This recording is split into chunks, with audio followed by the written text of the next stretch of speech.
បាទសួស្តីអ្នកទាំងអស់គ្នាបាទថ្ងៃនេះយើងត្រឡប់មកជួបគ្នាទៀតហើយជាមួយនឹងមេរៀនភាសាចិនបាទដែលមេរៀនយើងថ្ងៃនេះគឺកម្រិត HSK2 បាទដោយដែលខ្ញុំបានដាក់នៅលើវីដេអូនេះចឹងគឺយើងរៀនបកប្រែអត្ថបទភាសាចិនហើយមួយថ្ងៃគឺយើងរៀនមួយអត្ថបទហើយវាមានពាក្យថ្មីមានអីច្រើននៅក្នុងអត្ថបទយើងនឹងអញ្ចឹងយើងអាចសិក្សាស្វែងយល់ពីវាបាន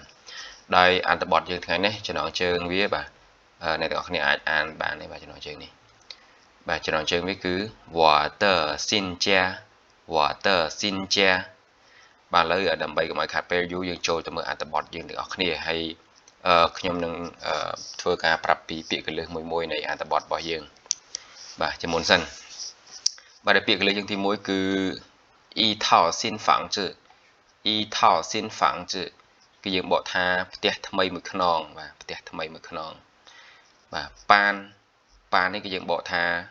រើបាទរើឬក៏ផ្លាស់ទីឬក៏បើយើងអានេះគឺយើងបកថាផ្លាស់ទីឯងបាទ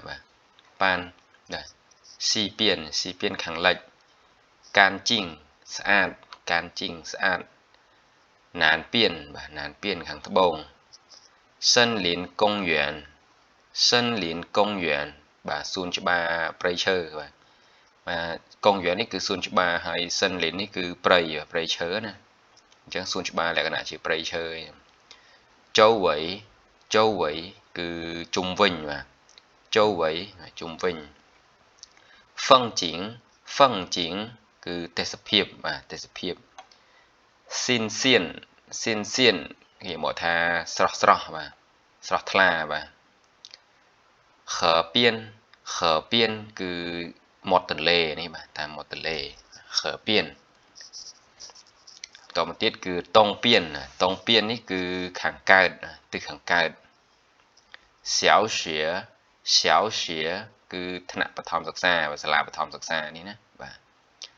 ជន់សឺគឺទៀងពេលបាទទៀងពេលហើយនេះពាក្យលីនេះគឺបានន័យថាគម្លាតពីនេះទៅនោះអញ្ចឹងណាបាទឥឡូវយើងកុំឲ្យខាត់នេះយើង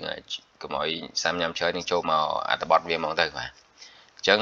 អត្ថបទនេះគឺខ្ញុំធ្វើការអានហើយនឹងបកប្រែឲ្យទាំងស្រុងបាទអញ្ចឹងយើងមកធ្វើការអានទាំងអស់គ្នាបាទ去年我和家人买了一套新房子去年我和家人买了一套新房子កាលពីឆ្នាំមុនខ្ញុំនិងគ្រួសារបាទសមាជិកគ្រួសាររបស់ខ្ញុំម៉ែលបានទិញអ៊ីថោស៊ីនហ្វាំងគឺផ្ទះថ្មីមួយខ្នងបាទកាលពីឆ្នាំមុនខ្ញុំនិងសមាជិកគ្រួសាររបស់ខ្ញុំបានទិញផ្ទះថ្មីមួយខ្នងបាទ今年我们搬进来了បាទឆ្នាំនេះពួកយើងបានរើចូលមកហើយបាទឬក៏ផ្លាស់ទីចូលមកហើយរើចូលមកហើយបាទរើចូលមកនៅហ្នឹងណាបាទ新家西边有一条干净的河新家西边有一条干净的河បាទផ្ទះថ្មីបាទយើងបកពីទិសមុនទីតាំងបាទនៅខាងលិចផ្ទះថ្មីបាទស៊ីពៀនខាងលិចបាទសិនជាស៊ីពៀនបាទខាងលិចផ្ទះថ្មីយោអ៊ី条干净的河មានទន្លេដ៏ស្រស់ស្អាតមួយបាទយោអ៊ី条干净的河មិនមែនទន្លេដ៏ស្រស់ស្អាតទេយោអ៊ី条干净的河នេះគឺទន្លេដ៏ស្អាតមួយបាទបាទទឹកទន្លេស្អាតអញ្ចឹងណាបាទ干净នេះគឺស្អាតបកស្អាតអញ្ចឹងយើងបកមកថានៅខាងលិចផ្ទះថ្មីមានទន្លេស្អាតមួយបាទ干净的河南边បាទ南边有一个森林公园南边有一个森林公园បាទហើយខាងត្បូងបាទខាងត្បូងមានសួនច្បារព្រៃឈើមួយបាទសួនច្បារព្រៃឈើមួយបាទខាងត្បូងផ្ទះហ្នឹងណាបាទ周围有山បាទនៅជុំវិញបាទចូលវិញគឺនៅជុំវិញយោសានមានភ្នំបាទនៅជុំវិញមានភ្នំស៊ីនជាតចូលវៃណាយោសានបាទនៅជុំវិញផ្ទះថ្មីហ្នឹងគឺមានភ្នំបាទយោស្រួយមានទឹកបាទយោស្រួយ有树 và មានដើមឈើ មានដើមឈើ 有花 មានផ្កាបាទ 风景非常漂亮 风景非常漂亮 បាទ ទេសភាពគឺ 漂亮 នេះគឺស្រស់ស្អាតណាស់បាទ ទេសភាពគឺពិតជាស្រស់ស្អាតខ្លាំងណាស់បាទ 非常漂亮 ស្រស់ស្អាតខ្លាំងណាស់បាទ 风景 ទេសភាពពិតជាស្រស់ស្អាតខ្លាំងណាស់បាទ 空气也非常新鲜បាទ 空气也非常新鲜បាទ 空气 នេះគឺខ្យល់អាកាសបាទ ខ្យល់អាកាស បាទខ្ញុំបានដាក់ក្រហមបាទនេះក៏ជាពាក្យកលឹះមួយដែរពាក្យថ្មីមួយដែរបាទ 空气也非常新鲜បាទ ខ្យល់អាកាសក៏ស្រស់ថ្លាខ្លាំងដែរបាទ ខ្យល់អាកាសក៏ស្រស់ថ្លាខ្លាំងដែរបាទ 非常新鲜 នេះគឺស្រស់ថ្លាបាទបរិសុទ្ធចឹងណាខ្យល់បរិសុទ្ធណាបរិសុទ្ធណាបាទ 每天早上都能看到很多人去公园运动吧。每天早上都能看到很多人去公园运动吧。រៀងរាល់ថ្ងៃពេលព្រឹកបាទ 每天早上នេះរៀងរាល់ព្រឹកក៏បានឬក៏រៀងរាល់ថ្ងៃពេលព្រឹកក៏បានបាទ រៀងរាល់ព្រឹកទាំងអស់គឺអាចឃើញបាទទៅនឹងខានតោគឺអាចនឹងឃើញ很多人បាទមនុស្សជាច្រើនបាទ很多人去公园ទៅសួនច្បារ 运动 បាទហាត់កីឡាបាទហាត់ប្រាណហាត់កីឡាអីហ្នឹងបាទ 运动 បាទអញ្ចឹងមកប្រយោគពេញនេះគឺយើងบอกថារៀងរាល់ព្រឹកយើងអាចឃើញមានមនុស្សជាច្រើនគាត់ទៅសួនច្បារហាត់កីឡាបាទ每天早上都能看到很多人去公园运动បាទហើយយើងបន្តមកទៀតបាទ晚上河边也有很多人散步បាទ晚上河边也有很多人散步បាទពេលយប់ឬក៏ពេលល្ងាចបាទ晚上នេះបែរថាថាម៉ោង5 6ហ្នឹងក៏យើងនិយាយថា晚上ដែរណាបាទ晚上河边បាទមាត់ទន្លេបាទពេលយប់តាមមាត់ទន្លេក៏មានបាទយាយក៏មាន很多人散步ក៏មានមនុស្សជាច្រើនដើរលេងដែរបាទ散步នេះគឺដើរហាត់ប្រាណណាបាទលក្ខណៈថាដើរលេងផងដើរហាត់ប្រាណផងអញ្ចឹងណាបាទអញ្ចឹងយើងบอกថាពេលយប់តាមមាត់ទន្លេក៏មានមនុស្សជាច្រើនដើរហាត់ប្រាណផងដែរបាទហើយយើងបន្តមកទៀតសិនជាតតងពៀនបាទហើយយើងមកមើលសិនជាតតងពៀនវិញម្ដងបាទសិនជាតតងពៀនគឺនៅខាងកើតផ្ទះថ្មីបាទ新家的东边有一个小学有一个小学បាទគឺមានសាលាបឋមសិក្សាមួយបាទអញ្ចឹង新家的东边有一个小学បាទផ្ទះនៅខាងលិចផ្ទះថ្មីនេះគឺមានសាលាបឋមសិក្សាមួយបាទ孩子们每天准时上课បាទ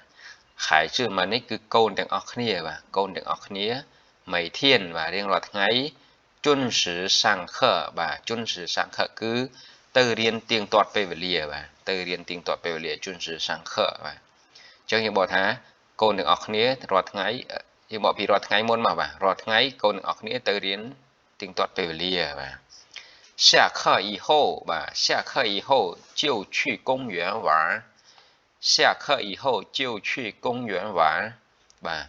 下课以后ក្រោយពេលចេញពីរៀនបាទ下课以后នេះគឺក្រោយពេលបាទអញ្ចឹង下课以后ក្រោយពេលចេញពីរៀន就去公园玩គឺទៅលេងនៅសួនច្បារបាទគឺទៅលេងនៅសួនច្បារបាទជាវនេះគឺយើងบอกកក៏បានដែរកទៅលេងនៅសួនច្បារបាទបែរថា下课以后បាទពេលចេញពីរៀនក៏ទៅលេងនៅកន្លែងសួនច្បារហ្នឹងបាទ感觉很快乐បាទ感觉很快乐การជឿនេះគឺយើងบอกថាមានអារម្មណ៍ថាបាទមានអារម្មណ៍ថាសប្បាយខ្លាំងណាស់បាទការជឿ很快乐បាទ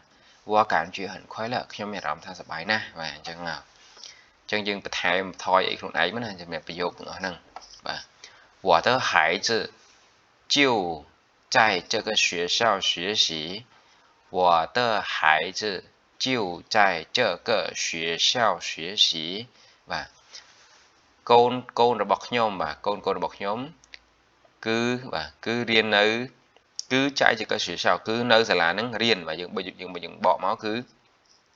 កូនរបស់ខ្ញុំគឺរៀននៅសាលានេះបាទនៅសាលានេះ这个学校បាទ学习រៀននៅសាលានេះបាទ在这个学校学习បាទ因为离家很近បាទ因为离家很近បាទក៏ព្រោះតែវានៅជិតផ្ទះបាទក៏ព្រោះតែនៅជិតផ្ទះអញ្ចឹងបើថាលីនេះគឺពាក្យហ្នឹងបើថា in way 学校离家很近បាទពីព្រោះតែសាលារៀនទៅផ្ទះពីផ្ទះទៅសាលារៀននេះណា很近បាទអញ្ចឹងកន្លែងពាក្យលីនេះយើងបកថាទៅណាមិនមែនទៅលក្ខណៈយើងទៅណាទៅណីគឺពីណាទៅណាបាទ家离哪里离家离学校អញ្ចឹងមក很近អញ្ចឹងផ្ទះទៅសាលារៀនជិតណាស់អញ្ចឹងមក他每天中午都能他每天中午都能回家吃饭បាទគាត់រាល់ថ្ងៃពេលថ្ងៃត្រង់បាទចុងអ៊ូពេលថ្ងៃត្រង់都能回家吃饭បាទគឺអាចត្រឡប់មកផ្ទះញ៉ាំបាយបាទពួកគាត់រាល់ថ្ងៃរាល់ពេលថ្ងៃត្រង់បាទរាល់ពេលថ្ងៃត្រង់每天中午នេះយើងបកថារាល់ថ្ងៃពេលថ្ងៃត្រង់ក៏បានឬបករាល់ពេលថ្ងៃត្រង់ក៏បានដែរបាទ都能回家吃饭គឺអាចនឹងមកផ្ទះត្រឡប់មកផ្ទះ回家ញ៉ាំបាយបាទ吃饭我太喜欢我的新家了我太喜欢我的新家了បាទខ្ញុំពិតជាចូលចិត្តផ្ទះមិនពិតជានេះហ่ะខ្ញុំ太喜欢ណា太喜欢ចូលចិត្តណាស់បាទ我的新家了ខ្ញុំចូលចិត្តផ្ទះថ្មីរបស់ខ្ញុំណាស់បាទខ្ញុំចូលចិត្តផ្ទះថ្មីរបស់ខ្ញុំណាស់បាទអញ្ចឹងអត្ថបទនេះគឺមានតែប៉ុណ្្នឹងហើយមានពាក្យថ្មីនៅក្នុងហ្នឹងបងប្អូនទាំងគ្នាអាចអ្នកទាំងអស់គ្នាអាចរៀនពាក្យកលឹះមួយហ្នឹងហើយយើងបង្កើតជាប្រយោគឬក៏បដូរអីខ្លួនឯងមកបាទបដូរខ្លួនឯងដូចថានេះ我在我的孩子就在这个学校学习ឬក៏យើងអាចបដូរថា我的朋友在这个学校学习អញ្ចឹងមកឬក៏我的朋友在这个公司工作អីហ្នឹងណាអាចបដូរបានដើម្បីយើងប្រើប្រាស់វាហើយវីដេអូនេះមានតែប៉ុណ្្នឹងទេបាទអរគុណ